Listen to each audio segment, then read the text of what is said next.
चलिए धर्मेंद्र दुबे के पास चलते हैं। मुंबा देवी में मौजूद हैं और धर्मेंद्र, आज श्रद्धालुओं के लिए किस तरह के यहाँ पर इंतजाम किए गए हैं वो दिखाइए, और अगर आप भी बातचीत कर पाए श्रद्धालुओं के साथ।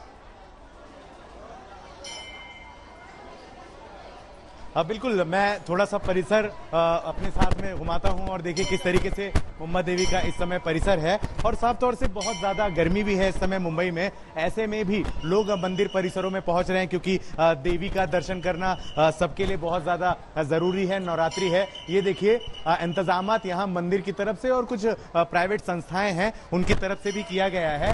शरबत पिलाए जा रहे हैं, पानी पिलाया जा रहा है और इस तरह के कई स्टॉल संस्थाओं द्वारा लगाए गए हैं मुंबा देवी के परिसर के भीतर और बाहर। साथ ही साथ उपवास के लिए भी जिसमें साबूदाना की बात होती है और भी ऐसी बहुत सारे चीजें जो हैं वो लगाए गए हैं। साथ ही साथ आप देख पा रहे हैं एक अच्छी खासी कतार जो है वो श्रद्धालुओं की लगातार बढ़ती ही यहाँ पर जा रही है। ये मंदिर का भीतर का परिसर है, लेकिन इस तरह से कई कतारें मंदिर के बाहर भी हैं और लोग बड़े ही प्यार से मंदिर में आ रहे हैं दर्शन करने हेतु, देवी के दर्शन लेने के लिए, और अपने अपने तरीके से पकवान भी बना रहे हैं, ले आ रहे हैं देवी माई को चढ़ावे के लिए। फिर कहीं तो उपवास की बात है तो कहीं कुछ की बात है। अच्छा, आप दर्शन कर ली मैम? अभी जा रही हूँ करने। कहाँ से आई हैं? मैं कल्याण से आई हूँ। कल्याण से आई हैं। तो नवरात्रि में आज दूसरा दिन है, क्या जान रही हैं आज देवी के बारे में?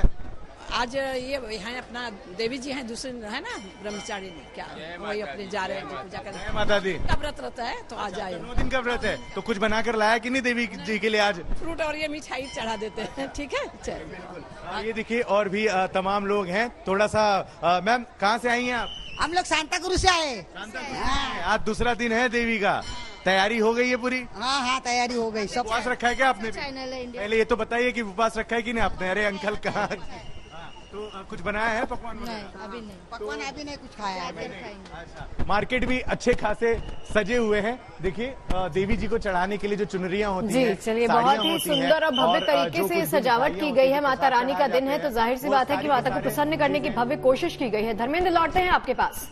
चलिए अब प्रतीक जी के पास चलते हैं। प्रतीक जी कहते हैं कि नवरात्रि के दिन जो होते हैं वो मानसिक, शारीरिक, आध्यात्मिक शक्ति का प्रतीक होते हैं, और कहा जाता है कि नवरात्रि के बाद जो सूर्य है वो भी अपना राशि परिवर्तन करता है। इसके बारे में थोड़ी जानकारी दीजिए। देखिए, ये सृष्टि को बैलेंस करने के दिन है, इसलिए मैंने कहा 2 बार नवरात्रि रहती हैं। वो नवरात्रे जहां पर आप शक्ति का अर्जन करते हैं, शांति का अर्जन करते हैं, क्योंकि शिव जी अर्धनारीश्वर भी हैं, तो बिना शक्ति के ये संसार कंप्लीट नहीं है।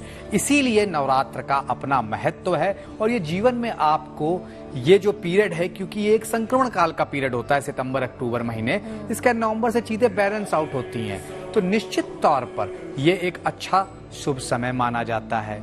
रही बात आपके सूर्य के राशि परिवर्तन की, तो हर साल 13 अक्टूबर से 13 नवंबर के बीच 1-2 दिन आगे पीछे सूर्य तुला राशि में चले जाते हैं, जो कि नीच की राशि है उनकी।